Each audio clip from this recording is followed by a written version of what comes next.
like that. Mhm.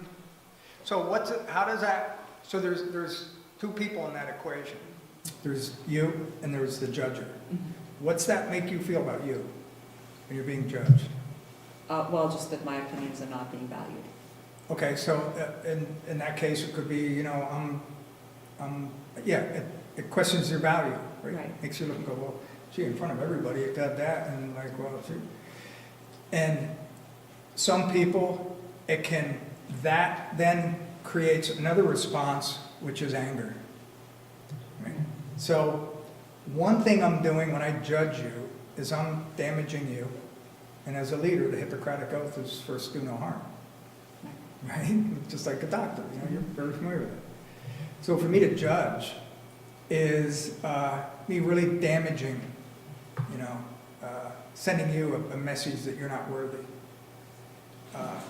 And one of two things are going to happen to me because of that. You're either going to drop back and you're not going to contribute when I need you to contribute later down the road, because why would you? And or, could be both, you're going to get mad and then you're going to hope something like negative happens to me. And if you see something coming along the road that you could give me a heads up that it's probably not going to work out too well for me, but I'm just going to sit and watch that shot connect. That separates me from the collective genius of the bigger now. It separates me from the energy because I have just distanced you from, I've broken that bond. I've gone from the leader who's looking to protect and nurture and to build, etc., to being willing to throw you under the bus. So what does that make you think of me? Because I do that to you. Like that's triggered that, and your reactions might be, you know, that you're angry at me. But what do you think of me personally when I judge you? Well, I think it decreases, you know, your value in my eyes in terms of, you know, well, like, clearly you're not interested in getting the bigger picture, you know, it's, you know, narrow-mindedness, you know, so maybe not as good of a leader as I would have hoped you would have been. Seeing me as arrogant, Uppity, Yeah. uppity, unrelatable, unrelatable. shitty. What's that? Shitty. Yeah. Yeah. Like, how dare you? Right? How dare you judge me? I mean, it's one thing if you're doing a little, like you don't like my opinion, we wrestle back and forth. But to judge me, that crosses a boundary. It's really difficult to come back from as a conscious leader, because you're functioning in a really low level of consciousness. And as I talked about before, with those layers of consciousness, people flow up and down through them. As a leader, I'm judged on where I sit all the time. And I can be at a high level of consciousness 80% of the time and show you that I'm a low level of consciousness 20% of the time, and that's where I get graded at, largely. I'm not going to get credit for 80. I may not be considered 20, but I'll probably be hovering right somewhere in the middle because you don't trust me and you don't know me well enough to know why I drop down. All you know is that every now and then, that guy's going to make me feel like a jerk in front of these other people. So, hey, I'm good. I'll sit in a meeting and I don't know. I don't know the problem. I mean, I don't know the solution. I don't have any ideas. And I'm certainly not going to share with you some of those things that come to me through an insight where I can't justify and prove to you how I know what I know. Or, God forbid, I'm getting a hunch that's coming from the intuitive level of thinking, because I can explain that even less. And, you know, when I get a hunch, a lot of times what I do is just so that I can get it out, because I can't explain where it's coming from. If I'm getting something intuitively, I'll tell people, I don't even know what I think about this, but this is coming to me, so I'm going to spit it out. So that way, at least it comes out, but I don't have any ownership because I don't know if I can trust it. Then the group will work with it, and maybe it's something or maybe it isn't. But if I judge you, and I show everybody else that I'll judge you, which means I'll judge them, all of a sudden I lose access to those ideas, because I have to run a risk to bring an idea out because it might be a bad idea, and I've already seen it, you'll judge me, which is to shame me. And I'm certainly not going to give you the insights and the hunches, and that's where the groundbreaking solutions come from. from that space. So, in this context, we talk about judging, it's to form the opinion, it's to be emotionally attached to things. I've had some people say, well, what do you mean I should never judge? I should never make a judgment about something? It's like, well, no, you should, but in the context of this, we're looking to separate assessment, which is where your inner elder is looking at something and saying, okay, I may not like where this is coming from, or I may not like who it's coming from. You ever be in a meeting where there's somebody you just don't like and you think they're coming up with a good idea? Is there resistance to accepting that person's idea? For me, there is. Like, oh man, I hate Mark. Don't let Mark be right. I'm going to have to, because I don't like Mark. But Mark's right. So what I'm doing is I'm blocking that. So my loyalty is more to what I think and how I feel, as opposed to whether I'm tapping into the bigger no of the group or whether I'm doing what's in the best interest of the tribe. I'm putting my interests and my prejudices ahead of the tribe. And assessing is looking at it from the standpoint of I'm just taking it on its merits. And because we're, our egos are fluently active, it's very natural to have those opinions, to run those scripts. I might think that a certain thing should go a certain way, but being a good leader, I'm opening it up to see what the group thinks. They might look to take it another way. I'm not going to like that. I might start reacting against that. But if I do that, then what I'm telling you is I'm not really looking for the best interest. I just want you to agree with mine, and you're going to judge me on that. And when I was in the think tank, one of the things that we really worked hard at doing was creating a space where when there was momentum around an idea or a topic or a subject matter, we allowed that to go for a period of time. You don't go and shut it down right away, because sometimes something needs to be worked out so people know that it kind of should be thrown out. If you interrupt that too soon, you're disrespecting people, and you're also not letting them see where that arc of that conversation is going. And you never know. There's times when I've been, they're off, and then the last 5 sentences they say clicks, and now I know what it was that they were saying, where before I thought they were saying something else. So you just want to be assessing what's going on as opposed to being judgmental and rushing to judgment on that quick.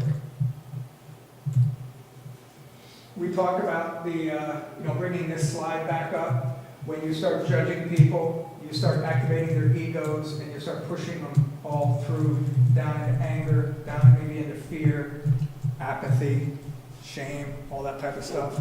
None of that is healthy. When you assess people, you start from a place of neutrality and willingness, and you're willing to accept what it is that they're saying.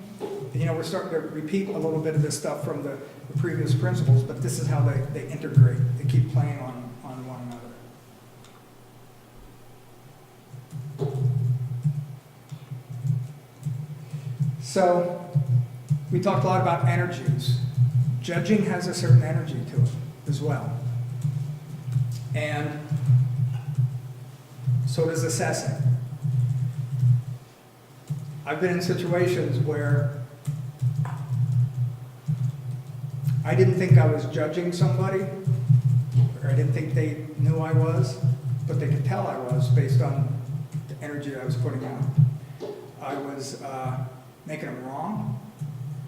And in making them wrong, I shut them down. So when you're judging somebody, they can actually pick up on that, on the words, and it makes them feel a certain way. When they're assessing, they can sense that. They sense respect. They sense that you're open. And you can't con people around that type of stuff. You might be able to a little bit, but you got to figure, sooner or later, they're going to figure it out. And if I've been conning people, and I haven't really been respecting them, but I've been kind of placating them, in a period of time, they're going to figure it out. And then they're going to look back and see that everything that I had done up to that point, they probably couldn't trust that. And then I'll lose the trust as a leader from that. You have to figure that the tribe is always going to figure you out. Was it Lincoln that said you can fool some of the people some of the time, but not all of the people all the time? That's what he's talking about. I might be able to convince all 4 of you that I'm a certain way, but Sarah, is gonna pick up that I have a lack of integrity somewhere, and when she sniffs it out, she's gonna tell you guys. And then you guys are not gonna tell me that you know, because I've already set the stage of the game, is that lying to one another about who we are is okay. So now you get to lie to me about how you see me. Then the team separates. And it creates a culture of that separation. Judging is one of the most disrespectful things you can do to anybody. Assessing what they're saying is one of the most respectful things. Doesn't mean you have to accept everything, but at least take it in and consider it. And when you judge somebody, you just pop their balloon. And when you assess them, you're really giving them a sense of self-worth, that they have value. And you want people to be feeling as though they have value and they have a sense of self-worth, because that builds a really strong team. I've had some people that I've had teams that have been smart, but they've had a couple of people that were really insecure in them, and they were really talented, but their insecurities prevented them from being able to participate and to contribute in a way, and I'd get frustrated because I'd be like, you have so much talent, you have so much capability, and you're sitting on it, and it's not coming into the group, so the group and the company is not being benefited from it. It's sort of like, I don't think this is sexist, but I'll see if it is. It's sort of like if there's a really I'll make it non-sexist. There's a really attractive person, a male or female, and they have all these insecurities about how they're not good enough, or they're not attractive enough, or you just look and you go, like, get over it. Just live your life and be happy, but they can't because they're so caught up in that. And after a while, you just get sick of it, and now they've gone from being attractive to really unattractive, and you kind of start looking, going, it's kind of pathetic. Just like quit it. Just be okay with who you are. The same type of thing goes on with this type of stuff. Is that if you have this talent, but if you can't get out of your own way to contribute, after a while, people will just like give up on you and move forward. You might as well not even have it. So, enough people have that walking around. As a leader, I don't want to contribute that by making you feel bad. So, some of the distinctions, judging, it's all about me. It's what I want or think. It's what or who I like. Getting back to the thing of, I don't know if you've ever been in a situation where there's someone who is the pet, like the teacher's pet. Everything they say, it always gets embraced favorably, regardless of whether it's right or whether it's wrong. The rest of the team sees that affects the ability as leader to be respected right off the bat, because they see that this favoritism is going on. So I may like somebody more than someone else, but I just can't show that. That's why leadership, the first step on a path to leadership is an inward one, and so are all the rest. I'm constantly watching that. My ego has its likes, it has its dislikes. There's certain things that I want to say, there's certain things that I feel, and like those are all okay, but I have to use discrimination with what it is that I come out with. And we all have filters. So assessing, it's all about what's possible, what is so. It's really detached. It comes from a place of best idea wins. And what I call the best archer calls the shot. In other words, I also call it transitional leadership. Sometimes in a group you're going along and hierarchy has its place, but to the degree that you can create a flat network where you're working as a collaboration and everybody's just trying to do their best, that's when you maximize the bigger now. And there are certain times when certain people are the best person to carry the issue. And you have to be willing to be able to empower that person in that space. Like, Candy, you have really good people skills. There's another person in the organization that has great sales skills. If you and Sarah and that person are sitting and talking about a sales issue, and you feel strongly about one way, well, this person here is an expert in sales, and we're gonna listen to what you have to say, but her vote counts a little bit more. And if there's a sales initiative, Well, there might be a lot of things that you're responsible for from an operational standpoint, but that person's gonna take point.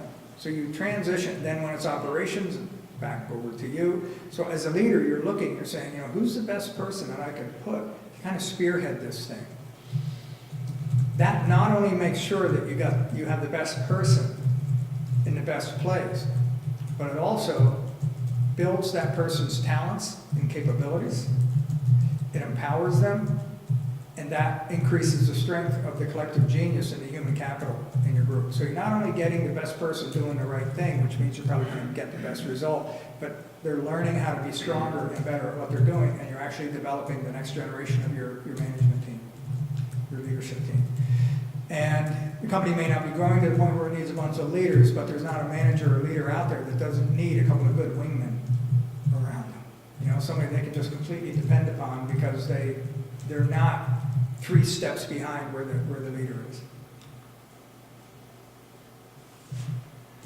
So when I'm judging, I'm attached to how I think things already are, or how I want them, or how I think they should be. It's all about me, it's all about me, it's all about me. And anytime it's all about me, I have a problem. Because as a leader, it can't be about me. It constantly has to be about what's going on out here. When I'm assessing, I'm detached from emotion, committed to excellence, possibility, and exploration. I'm okay with it. So the impact of judging is that it makes people feel as though they're put in a box, that they're limited. It makes groups separate. And the impact on you is you're dealing with people that are small and separate, and you're wondering why they don't rally together and get things accomplished. Because you just split them apart. But because you don't know that you did that, you now blame them. So you start leaning harder on them, start pushing them harder, criticizing them more, judging them more. They're getting further in the box, and they're separating more, and down the slope you go. And you don't have to be a bad person for that to happen. You just have to know that it's happening. So people clam up. I wrote an article, what clams taught me about leadership. And in toxic environments, clams climb up. And they stay shut, because clams don't have feet, they can't run away. So when toxins come into their water supply, they climb up and they stay tight. And they stay that way until the toxin clears. And when they think the toxin cleared, they open. And if it's safe, they'll open a little more. And toxin comes in, they go right back down. People are the same way. You're a toxic boss, you create a toxic environment, you make me feel bad about myself, I'm going to clam up. And then, I start making it safe, I'm going to open up a bit, but if that toxic environment opens up, I'm going to clam up again. And the thing about a clam is once it's clammed shut, you can't open it without killing it. You gotta go on your force and crack. So it opens when it opens. And when I damage a relationship with you, and you clam up, I can't get you to open up just when I want you to open up.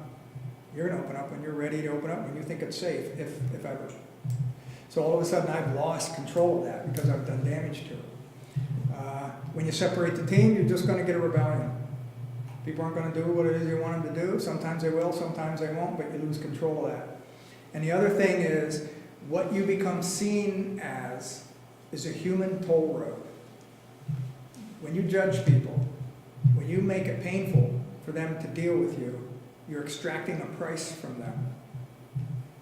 And if you have a choice between driving down a road that doesn't cost you money, or driving down a road that costs you money, which one are you going to take? You're going to avoid the toll road. So here's what happens to managers who unknowingly alienate people through judgment, etc. They become a toll road, and they don't know it. And what happens is they think things are kind of quiet. Not a whole lot of people on the roads, because nobody's coming through their toll booth. Right? Nobody's going around. Doesn't mean the work's not getting done. It's being done, being worked around them. McKinsey some consultants from McKinsey wrote a book called Mobilizing Minds, and in it they talk about 67% of the work done in an organization is done outside of the org chart through informal networks that are designed to get stuff done, because org charts block things. Org charts also happen to have bosses in them, and some of these bosses are kind of clueless. So they set up toll roads. So what happens is, I'm not going to go to Sarah to get this. Let me see if I can work around to Candy to try to make this happen.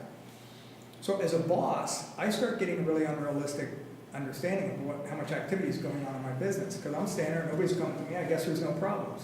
Well, yeah, they've all done workarounds because you're too expensive. Every time they come to you, you extract a toll from them.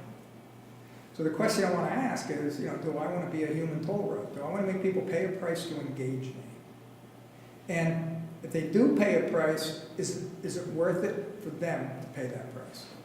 And most of the time it's no. So how I treat you is determining whether or not I become a human toll road, and if I do, I'm going to be sitting there thinking there's not a lot of traffic, but it's all happening behind me, which is bad for me because there's things going on in the company that I don't know, but I'm responsible for, and sooner or later things aren't going to work out, and somebody above me is going to come and say, why isn't your team functioning? I'm going to go, I don't know, and I've already lost them. So I either start going in, start being on the team, and that gets even worse and good people quit, or it just creates a massive mess. So,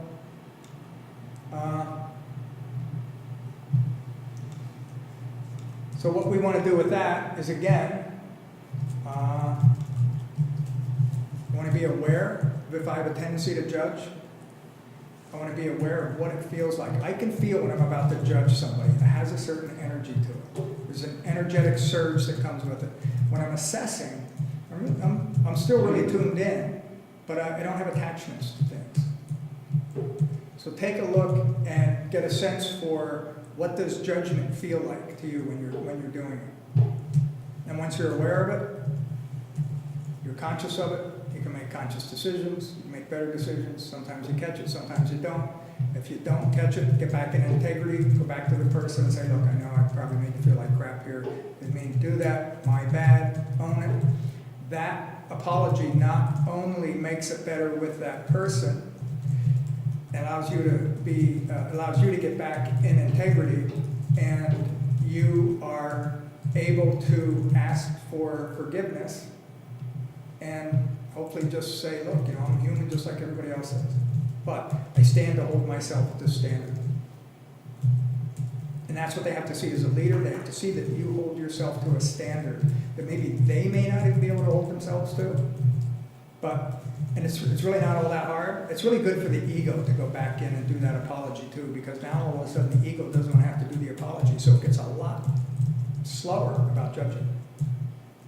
Because if the dog knows it's going to be called on the carpet every time it does something wrong, it starts to not doing things wrong.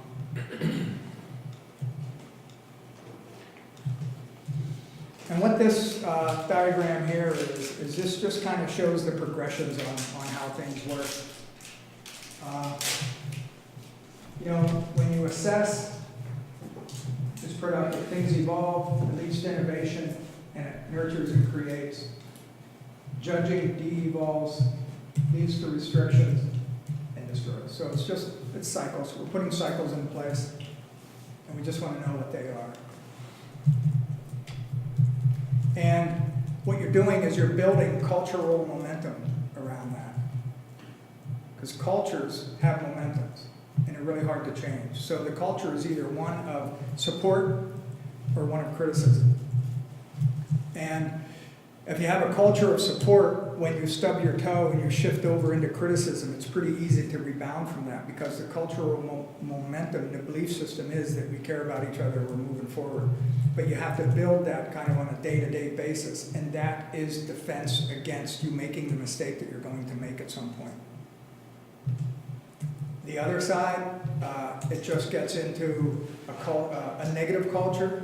Then when you want to behave, you don't get any credit for behaving because, well, it's just a matter of time before you go do the stupid thing again. So one thing, I have the benefit of the doubt because I've created what my intention is, and I've shown that, and I show you that when I make a mistake, I'll come in and I'll own it. So you give me the benefit of the doubt. On the other side, you're not going to give me the benefit of the doubt because I've consistently proven that I don't care about you as much as I care about how I feel and whether or not I look good. So this slide here.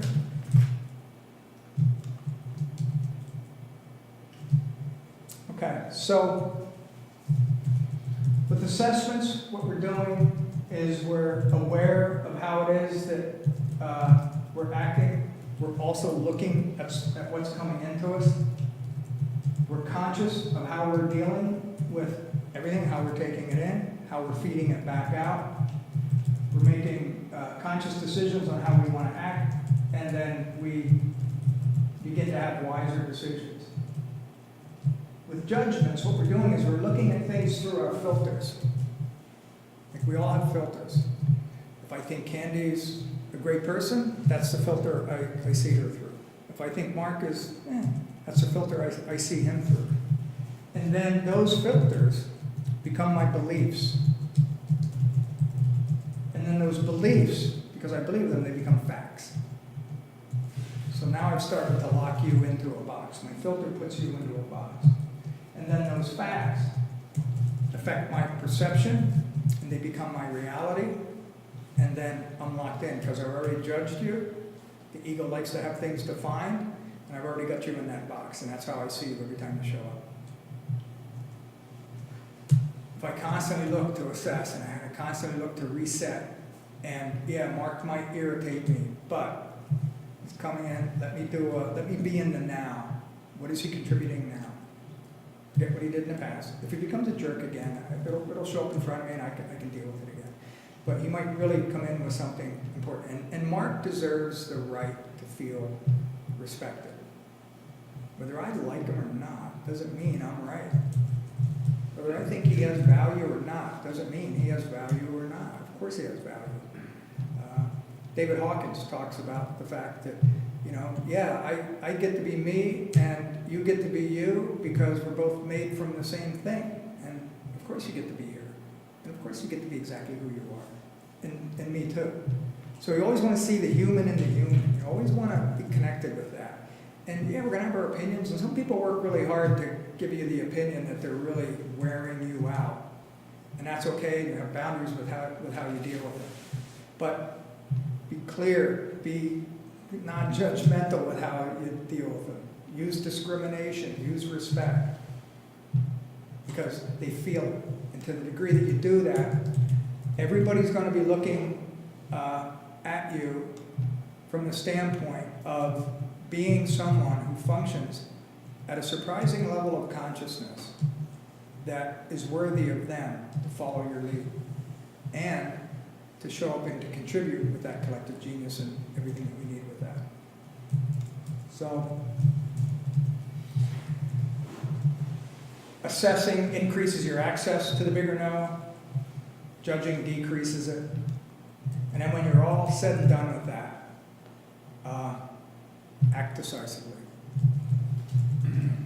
Like at some point, you got to make a decision. And sometimes you have to make it fast, and sometimes you don't always have the time to be able to make everybody feel good like they've been heard and that type of stuff. But this is where if you have a reputation for functioning as a way that you care, there's a lot of times I've just gone into a situation, I've had to play a trump card.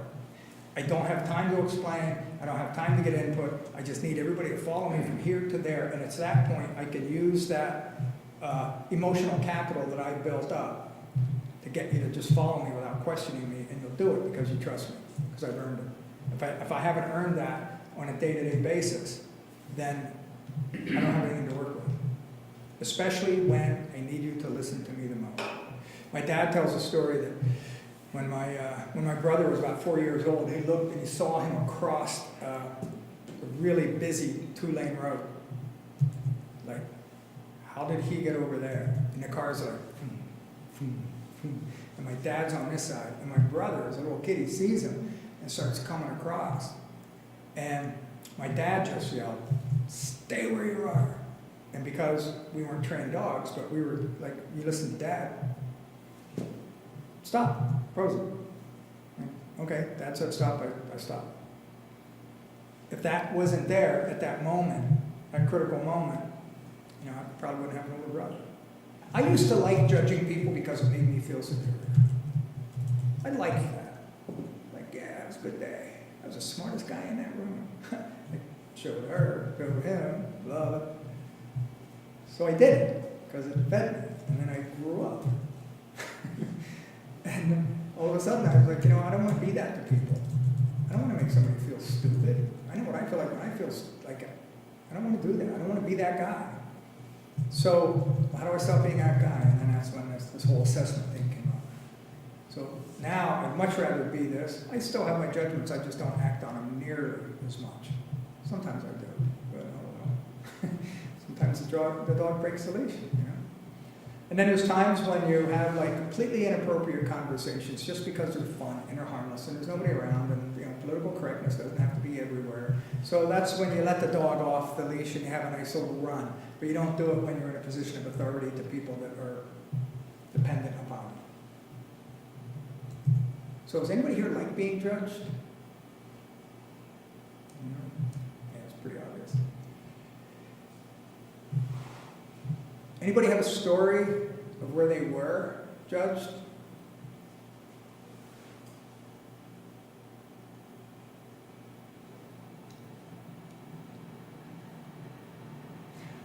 Most of mine were ones I always remember just from middle school and high school, which kind of set the tone for, you know, my self-esteem, my self-worth, my anxiety levels, all through adulthood. So mostly just through high school and middle school, and it was all silly stuff. It was all physique, it was all clothes, it was, you know, how come you didn't learn this as quickly as someone else learned it, but it was all, you know, through schools, and it was never fun. And it has, I mean, I don't know about, I moved around a lot when I was a kid, so I was always the new kid. You know, I went to 3 high schools in 3 different states. You know, freshman year, Virginia, sophomore year in Maryland, junior and senior year in North Jersey. You want to talk about different cultures, you know, I moved from Pennsylvania down to Virginia, so I'm a freshman and I'm a damn Yankee. I'm in a school that was 60% African American, and I had never been to school with a black person in my life, so major culture shift. And complete ostrich.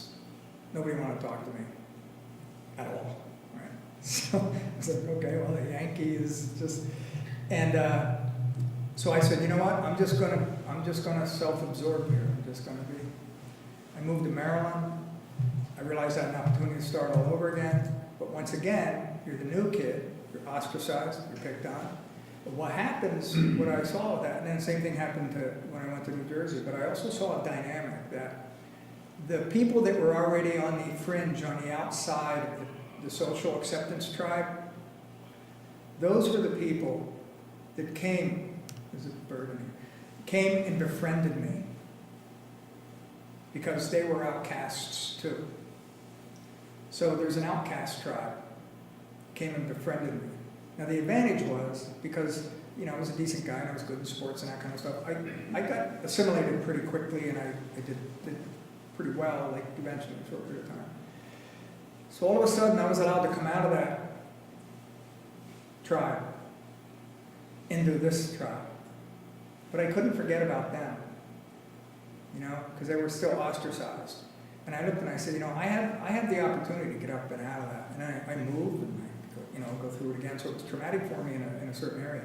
But I always looked at those people that were on the fringe that could never get in.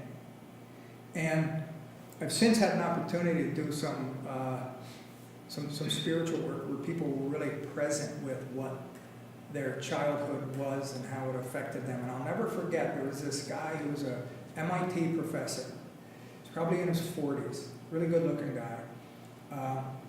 For his admission, you know, making a lot of money, get the nice house, get the boat, beautiful wife. He called her a trophy wife. MIT, brilliant, like not just going to MIT, but a professor at MIT. He had the lowest self-esteem that, like, we were all shocked when he chose to reveal this. And we were like, where did this come from? And he was raised in a situation where it was imprinted on him at a young age, what a loser he was.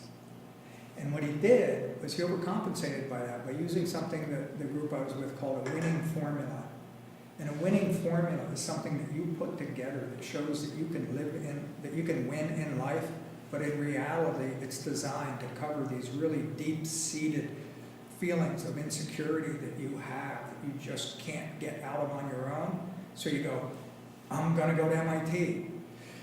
I went to MIT, that's not enough. I'm gonna get a beautiful wife, I have a beautiful wife. That's not enough, that didn't fix me. I'm gonna become a professor, that didn't fix me. And we chase this thing, this sense of self-worth forever because other people have told us that we're not that and we're not worthy. And at a very deep level, that's what judgment does. I mean, I'm taking this really deep, but some slopes are pretty slippery. And if I judge somebody who already has come in to my company, and they came from that background, and I don't realize it, but I'm just adding extra bricks on a really heavy pack. I don't want to be that. I'd rather be that person who maybe for the first time looks that person in the eye and values what they're saying. And at first they might be talking into their necktie because nobody ever wants to hear what I have to say, or into their blouse or whatever. But to be a really conscious leader, you just want to connect with that person and give them the invitation to feel as though they're accepted in it. And like we talked before, there are some dented cans, and there's some people that are sort of off, but you can still treat them with respect, and they appreciate that. I mean, they're used to being like ostracized and thrown out, so they'll take some coaching where you just tell them, not now, a little bit later. They'll take that. But this whole principle around assessing and don't judge, that really gets you in a spot where you're doing something that you have an obligation to do and to do right. Because one of the things as leaders and managers, when I went from just being a worker into a manager, I just saw, some guy, so I'm managing now, and I had insecurities around my ability to do that. That's how I saw myself. What I didn't realize was everybody else saw me as somebody who has power over them. I can determine how their day goes. I can determine if they have a job. I can determine, so when I walk in a room, there's a certain amount of, okay, are we safe? And so when I would yell at somebody, or I would criticize somebody, it was like, if I was yelling or criticizing my brothers, it really didn't matter, because we were like just in a peer network, you can say. But when you're in this other position where you have control of people's lives and you do that, you really send a message to them that can really affect their self-esteem. And you're also in a position, if I yell at you, you might go home and go, I don't know if I'm going to have a job. So I have to be really careful in how I do that. So when I do need to sit you down, because I've assessed what's going on, and I've decided that we need to talk and I need to try to help you not get fired, it's a very meaningful conversation. And you get it, and you have the best opportunity to be able to shift out of that behavior, and I'm willing to help you a little bit. But, that's one of the things when I see a leader who's doing that, that's the first thing I zoom in on, and I look to break them out of that, because if they don't do that, they're going to break people, they're going to break the company, and they'll never get to the company will never get anywhere. And I had a guy that worked for me, he was a good project manager, and I'll wrap it up after this. He was really solid. So solid that we got a project in Kansas City. So I had to send him and 8 other guys out to Kansas City to do this wiring project. So he's the best guy, he's been around us for 6 months, rising star, going out, take the crew and do it. Goes out there. Within first week, production isn't all that hot. Second week, production is really bad. It's really expensive, so we got to be out of there. And things are starting to go down, and we're getting people that want to quit and come back. And we're like, what is going on? Well, come to find out, after about 5 weeks, because nobody wanted to talk, he was an absolute nightmare and a terror. He was intimidating people. He was bullying people. He was off the hook. Because what happened was when he was here, he was under watchful eyes. He was the Eddie Haskell. And we looked and went, wow, this guy really performed. We put him out there where he had his kingdom, and he became an absolute tyrant. And he was so abusive to people that We ended up finishing the job. Well, actually, before we finished the job, we called him back, because I was starting to get some feedback. Because initially, when you have a tyrant out there, everybody's afraid to talk. Because, if I talk, I'm gonna get my head cut, so nobody talks. So the whole group goes quiet. And at the same time, this guy is just doing what it is he's doing. He's damaging these really good workers who decided to go from here, at my request, all the way out to Kansas City and leave their wife and kids, for like 2 months. And they're doing this for me. And I put an animal in charge. Called the guy back in and told him what it was that we knew. He denied it. Didn't matter. We knew what we knew, and we fired him on the spot. Because there's no coming back from that. You're either able and willing to treat people like that when you have them in a vulnerable position. And that was the only time he did it, was when he had them in a vulnerable position. Or if that's how you're wired, then there is no place in the company for you. So we talked before, misdemeanors, felonies, and capital offenses. Capital offense is one and done, but that was a one and done. So if I wouldn't have done that, then I would have had 8 guys that saw me completely differently and would have come back from that project, and they would have disengaged, and I may never have gotten them back on the team again. So we have a responsibility to make sure, and the guy was really important to us, but nothing can be more important than the quality of my leadership and the health of the tribe. It's like Fred said, he had 2 top sales guys that were just dysfunctional in the culture. They were making him a ton of money, he had to cut them. And the people looked and said, okay, well, we trust where he's going with that. And those are the types of decisions you have to make because everybody's watching it along the way. So, any questions? Any issues? Okay. So I just really wanted to beat on that judge versus assess, because it's so easy for us to judge, and it's a slippery slope, and people pick up on it like that. And more important than it damaging your ability to lead, it can damage them. And I don't have a right to damage anybody. You're tying it into their shame, you're feeding shame. It's feeding shame. Judge, where's shame come from? But judgment. Right. Yep. And, from what you were saying before, that was something that plagued you. Yeah. And so how did you find your way out of that? I mean, I know it was a long time. It was a lot of work. But was there? Still ahead, totally have. There's always a part that's there, so right. But I would say the reason of the thing was more that inner journey of saying, getting back to who I really am before that condition. So the original me, core mind me, not the one that I was conditioned to believe who I was. So you decided to take basically the ultimate responsibility of going back. But I just knew it wasn't working. So, I wasn't gonna find it out there because I tried that before. Right. And by this, I had that, the trophy wall and all that kind of stuff. Yeah. And I was like, well, that's not working. So it's like, okay, you go in that inner journey and figure out where the problem is. That's the value of pain. That's the value of excruciating pain. Is if you allow it to be your teacher, if you see that pain is not a punishment, but it's a teacher. That was, real quick, that was the whole cancer thing for me. When I saw that cancer was my teacher, then I engaged it differently. But the amount of pain that Jack was having, just making it so it was intolerable to be where he was, and he was like, I don't know what I'm going to do, but I got to do something completely different. So I'm going to go back in. It's the hero's journey. Joseph Campbell talks about that. The story of the myth.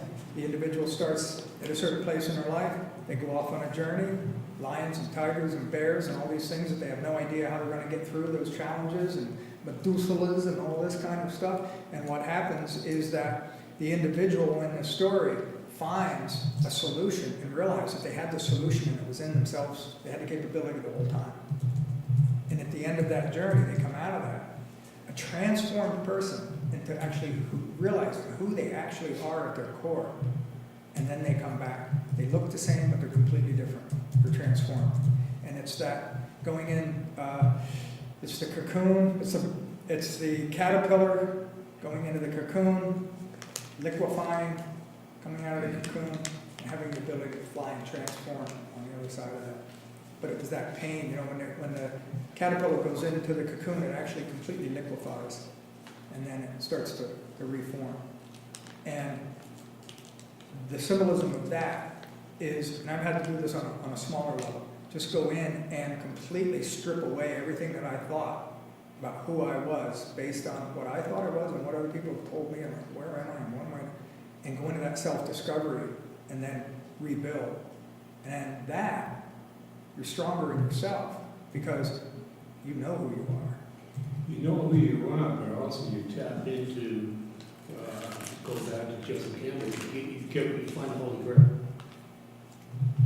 And the Holy Grail Is the, I use the New Testament type of stuff, since you went Jesus before, is Jesus talking about that don't look around the outside, the kingdom is inside you. Yeah. And what you find out, and most religions don't deal with that, Yeah. because by doing that, you're in control. Mhm. You don't need them. Mhm. So you go in and find the kingdom. It's like, whoa, I'm really connected. Like Rumi says, the universe is inside of you. Mhm.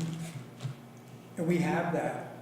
And a lot of what the thought control that's going on out there is designed to keep you depending upon me to tell you how you are, what you should be doing. As long as I get to control that, I control you. And the people that actually are able to go in, and that's really whatever your spiritual path is, that's what spirituality is. That's going in and really getting a sense for who you are at your core and coming from that place as opposed to the social consciousness that's out there. And it's tough, but it's worth it. And it's like a step at a time, 2 steps forward and 1 step back. But also, this whole social media is basically attention deficit. Nobody wants you to, they want your eyeballs. Yep. They want your awareness. They never want you to look inward, self-awareness. Yep. And that's what really works against discovery. You know, real quick, if you look like at a really super global level, there's a really interesting battle going on right now between institutions and individuals. Our institutions are really in a challenging place. You look at some of the, well, you know, you can look at the colleges, what's going on there. You can look at some of the churches and what's going on there. You can look at some of the governments and what's going on there. Those big institutions are really starting to struggle. And part of it is because of the new age that we're in is moving so quick. But the other thing is that the individuals are becoming more empowered than any time in history because we have access to more knowledge. We don't need somebody else to teach us like we were talking about before. Especially the millennials and the Xers, they've been raised to be independent thinkers. So now these new generations are much more independent, much more mobile, much less willing to just adhere and just do what they're told. I'm betting on the individual. I love the individual. That's you know, institutions, they have their value, but they've gotten too powerful. The big mega corporations, not cool. Big oppressive governments, you know, going bigger and bigger and bigger, you know, this whole thing about social democracy. Ooh, watch that. That's a slippery slope. I believe in social entrepreneurialism. You know, get those individuals out there building things and creating things and not just being slaves under these institutions. And there's a lot of shift going on around that. It's a very fascinating time to be alive. So, Because you also have basically these 2 prominent paradigms, which are mental paradigms in our society, or the world right now. This is more top of the United States. You've got the traditional, you know, the good old days, the going back to the Middle Ages, the extreme right, and the very evangelical hard Christians. Then the other one is from Newton, the mechanistic paradigm, money, money, money, money, built on the myth of progress. You know, no matter, forget about the environment, just make money. mhm. You know. And so the whole cultural war has been between these two in the country. But what's happening now, neither one of them working. You've got the whole failure of the beauty of capitalism is entrepreneurial capitalism. For the worst of it is monopolistic capitalism. capitalism, and that's what we've got. So what's happening, they've been fighting, but all of a sudden now they're both so defective, and so destroying, they're actually supporting each other. And that's the dangerous part. Yep. That's the dangerous part. All of a sudden now you see much more religion in politics than there ever was. There was always a separation between church and state. And that's gone because they're actually trying to keep themselves going. But there's really a whole new third wave that's coming in, the balance paradigm. It is about, the last I knew from sociologists, there was about 80 million people in this new cultural group that's emerged. That's part of the new website.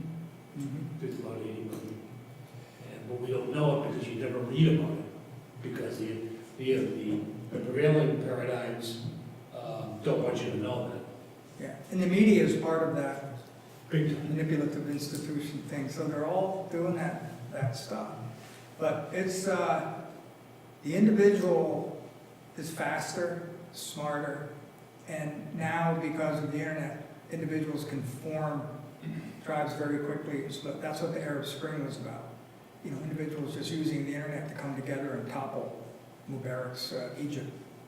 And so there's these dynamics that are going on, and that's why it's absolutely imperative that we adopt some new type of leadership paradigm that not only supports that shift, but strengthens it and creates future leaders that look to inspire instead of oppress. 20 years from now, we're going to look back and we're going to see how this is shaped. But this is really a unique time in history. I mean, we're literally going into a new age of human civilization. And the internet and technology and the new generations are what's forcing that. And they're not about to be oppressed. I mean, if you're hiring millennials, you know what a pain in the ass they're to deal with. But they are the energy and they are the future. And we have an obligation to go in and help them be who they are, but at the same time, help to steer and guide them to take a blend of what it is that we know through our wisdom and our experience, to be able to blend it with that so that we can collaborate and we can integrate our efforts so that we can thrive and be able to support ourselves in the new age. And if we don't, it's okay, the new age is going to go the way it is. It's just a lot of things are going to die off. You know, people that were in the North that never adapted to the industrial age thinking. You know, they went out of business, you know, people that made buggy whips. The car came up, took them right out. They never adapted, so there's a lot of things that need to shift, and if you don't, nothing stops for it. It just determines who the winners and losers are. So, okay, that's enough for me, probably enough for you guys too, but thanks. Thank you. Thank you.